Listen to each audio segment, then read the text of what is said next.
विजयनगर राज्य के एक गांव में मोनू नाम का एक व्यक्ति रहता था। गांव के सभी लोग उसे मनहूस कहते थे। उनका मानना था कि यदि सुबह उठकर किसी ने सबसे पहले मोनू का चेहरा देख लिया तो उसे पूरे दिन भोजन नसीब नहीं होगा। यह बात महाराजा कृष्णदेव राय तक जब पहुंची तो उन्होंने इसकी वास्तविकता जानने का निर्णय लिया और उस रात मोनू को राजमहल बुलाया गया। महाराज के कक्ष के सामने वाले कक्ष में उसके रहने की व्यवस्था की गई। रात भर मोनू उसी कक्ष में सोया। अगली सुबह महाराज कृष्णदेव राय सीधे मोनू के कक्ष में गए और उसका चेहरा देखा। दिन का प्रारंभ मोनू का चेहरा देखने के बाद अब महाराज को देखना था कि उनका दिन कैसे गुजरता है।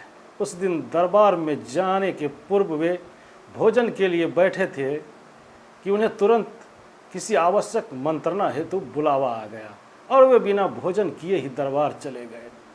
दरबार की कार्यवाही जो प्रारंभ हुई तो देर रात तक चलती रही। दरबार की कार्यवाही समाप्त होने तक महाराज कृष्णदेव राय को जोरों की भूख लग गई थी।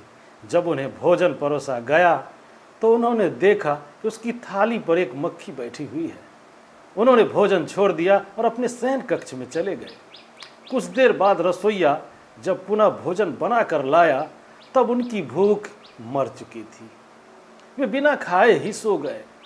अब महाराज को विश्वास हो गया कि मोनू मनहूस है। उन्होंने उसे फांसी पर चढ़ाने का आदेश दे दिया।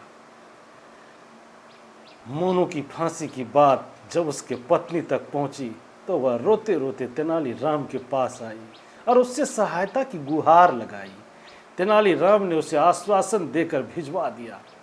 अगली सुबह जब सैनिक मोनू को फांसी पर लटकाने जा रहे थे तो रास्ते में उनकी भेंट तेनालीराम से हुई। तेनालीराम ने मोनू के कान में कुछ कहा और चला गया।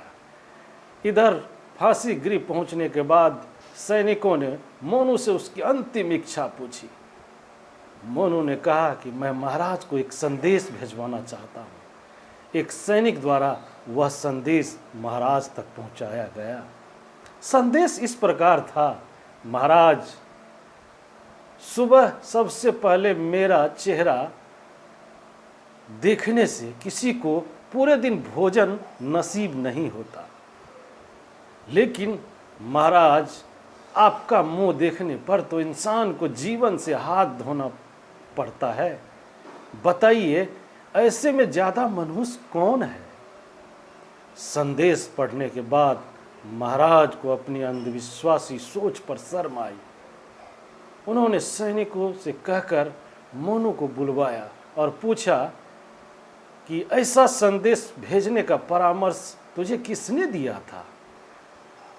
मोनू ने तेनालीराम का नाम लिया। महाराज तेनालीराम की बुद्धिमत्ता से प्रसन्न हुए और उन्होंने मोनू की फांसी को निरस्त किया और तेनालीराम को साथ में पुरस्कृत भी किया। इसीलिए ये कहानी हमें ये सीख देती है कि अंधविश्वासों से इंसान को दूर रहना चाहिए।